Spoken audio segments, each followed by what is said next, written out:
আসসালামু আলাইকুম রহমতুল্লাহ। 2024 সালে ঈদুল আজহার নামাজ পড়ার জন্য মসজিদের উদ্দেশ্যে রওনা দিলাম। ফজরের নামাজ পড়ার পর ফজর নামাজ আমার রুমের কাছে পড়ছিলাম, তাই এখন বড় মসজিদে যাইতেছি। বড় মসজিদে ঈদুল আজহার জামাত হবে।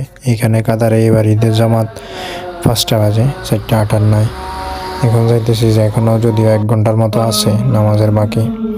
মসজিদে অনেকে ঈদ ফজরের পর বসে আছে ঈদের নামাজের জন্য, কারণ রুমে গেলে আবার আসতে হবে। এই মানুষ এখানে বসে আছে আর হুজুর তাকবীর পড়তেছে। এখানে ঈদের নামাজের আগে ওই রকম বাংলাদেশের মতো ওয়াজ কিংবা টাকা তোলার যে ইয়েটা, ওইটা নাই। এখানে সবাই আইসা বসবো, তারপর হুজুর আসবো, নামাজ পড়াইবো, খুতবা দিব, সবাই যে যার মতো দেখা সাক্ষাৎ কোলাকুলি করার পর চলে যাব, এই আর কি। এখন মোটামুটি মসজিদ পড়ে গেছে, নামাজের বাকি আর 20 মিনিটের মতো আছে। প্রায় 20 মিনিট পরে নামাজ শুরু হয়ে যাবে। আর এখানে কেউ কারোর জন্য অপেক্ষা করবে না, যতক্ষণ সময় সরকার টাইম দিছে অতটা বাজে শুরু হয়ে যাবে। 4:58 অলরেডি নামাজ শুরু হয়ে যাবে। কত স্বাভাবিক, পুরো মসজিদ পড়ে গেছে, দোতলা পড়ে গেছে, অনেক বড় মসজিদ এটা।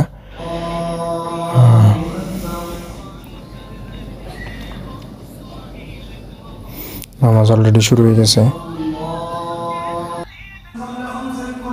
এখন হুজুর নামাজ শেষ করে খুতবার জন্য খুতবা শুরু করে দিছে। খুতবা শুরু হবে।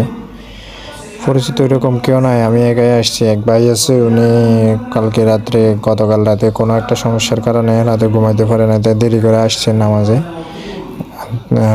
তাই আমি একা একা, কিন্তু ওনারা দেখতেছি না। অনেক বড় মসজিদ, অনেক মানুষ, অনেক দেশের মানুষ, এই জন্য দেখা যাইতেছে না। ইনশাল্লাহ নামাজের পরে দেখা সাক্ষাৎ করবো ওনার সাথে। আমি ওনার রুমে দাওয়াত দিয়েছি, যাবো, এই আর কি। আমাদের তো এখানে গরু জবাই বা কোনো ধরনের পশু জবাই করি না আমরা, দেশে হয়, এই আর কি। এখন হুজুর খুতবা দিতেছে,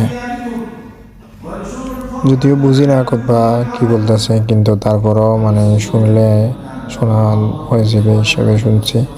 এখন মোনাজাত খুতবার প্রায় শেষের দিকে, খুতবা শেষ হয়ে যাবে এখন। এরপর আমরা বেরিয়ে গেছি। এখন যে যার মতো দেখা সাক্ষাৎ কোলাকুলি করতেছে, আমি রুমের দিকে চলে যেতেছি।